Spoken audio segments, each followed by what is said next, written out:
भ्रष्टाचार विधायक को हटाना जरूरी है। और मुझे पता है कि लालटेन से जिस पर मिला है सिंबल वो हार जाएगी, वो हार जाएगी और जनता फिर से उसी नर्क में रहेगी जो 15 साल से झेल रही है।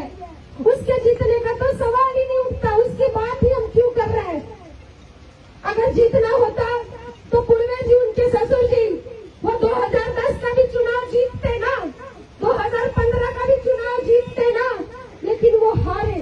2010 का भी चुनाव परिहार विधानसभा का रामचंद्र पूर्वे जी हारे, 2015 का भी चुनाव वो हारे, क्योंकि जब सोनवर्षा विधानसभा था तो कुछ जाति समीकरण के कारण वो विधायक बने, लेकिन जब परिहार विधानसभा हुआ, कई पंचायत कट जाने के बाद उनका जीतना असंभव था और असंभव है, वो नहीं जीत सकते।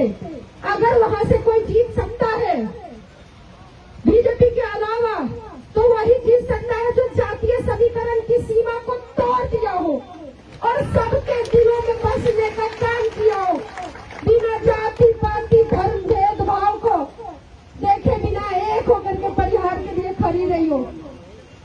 रितु आज अगर